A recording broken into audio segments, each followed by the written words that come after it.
Inyo sa mga kabagis, Jubilito TV official po at ito na naman po muli ang isang edisyon ng ating reaction video mga kalingap at kabagis, no? Pero bago po ang lahat, syempre po mega love shoutout po muna kay Val Santos Matubang, kay Ate Edna Vlogs, kay Kalingap Rab, kay Rowell of Malalag, Kalingap Netizens, Kalingap subscribers, Kalingap supporters at syempre po ang ating mga Kalingap partners, no? Mega love shoutout po sa inyong lahat. So ito na mga kalingap at kabagis, na wag na po nating pahabain ang ating reaction for video for today. Bagkos gusto ko lamang pong magkomento dito nga po sa nagiging trending at usapin ngayon regarding kay Kuya Kenz. So alam naman natin mga kalingap at kabagis, hindi ko na po babanggitin yung pangalan para at least kahit papaano po maiwasan po yung pambabash dito po kay, alam nyo na, kay P na lang po, no? Kay P. So si P, alam naman po natin na umamin na. And at the same time ay alam na po natin na si P ay nasa poder na po ni Kuya Kenz. Okay po yun, tanggap po ng kanyon, tanggap po ng Kalingap Netizens, mga Kalingap at Kabagis.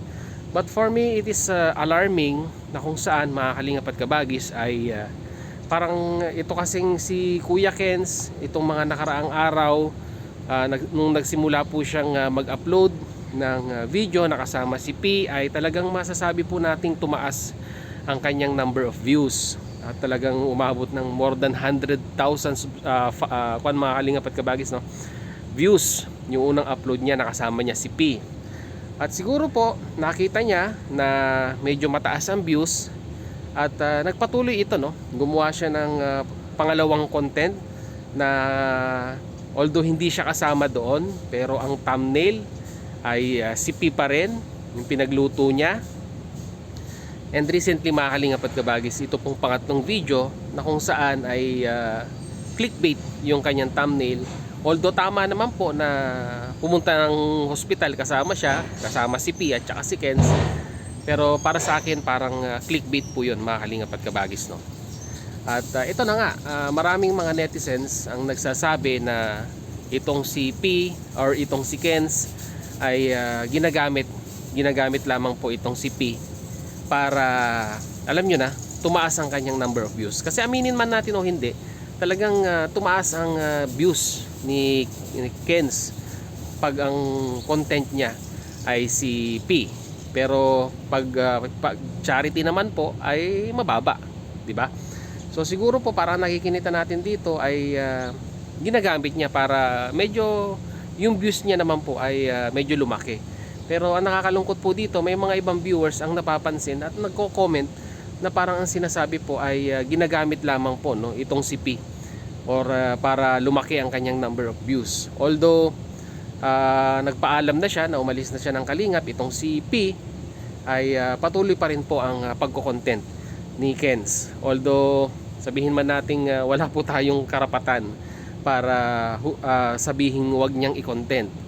Pero syempre po, pangalagaan din po natin yung pangalan ng Kalingap, lalong-lalo na laging sina-shoutout si Kuya Val Santos Matubang sa kanyang mga intro, ay bagkos maging considerate po tayo, no, sa mga damdamin ng mga viewers natin, lalong-lalo na lumalabas na tayo po ay Kalingap, ay ipakita po natin, no, na meron po tayong pusong Kalingap sa pamamagitan po ng pagsunod sa mga rules, no. So hangga't maaari, alam natin mataas ang views niyan kasi napansin po natin, no, from 12,000 subscribers ngayon nasa ilan na? 20,000, more than 20,000 subscribers na si Kuya Kenz mula nung ikinontent niya si P. So kahit sino naman po sigurong content creator ay gagawa ng paraan na i-content po itong si P, lalong-lalo na kasama niya sa bahay, ay gagawa siya ng content para at least kahit papaano ay tumaas ang kanyang number of views. Pero syempre napapansin ng netizens yan na yun nga, kagaya na sinabi ko kanina, parang ginagamit lamang si P para tumaas ang kanyang number of views at kanyang number of subscribers, no?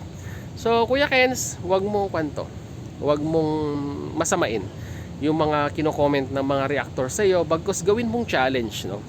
Ayan na, nakagain ka na ng number of subscribers dahil kay P. At gawin na lang natin na na reference at wag nating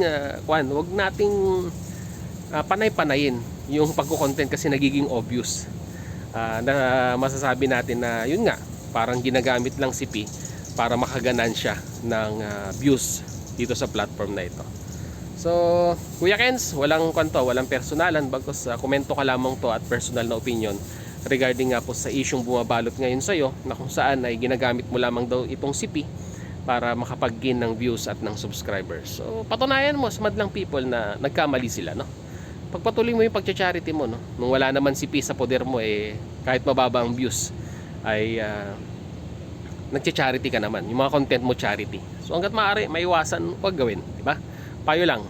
So yun, hanggang dito lang mga kalingap at kabagis. Jubilito TV Official, no? Subscribe nyo na po. Hanggang dito na lamang po. Maraming salamat and God bless. As I always say, peace, God first, God bless po. Bye-bye!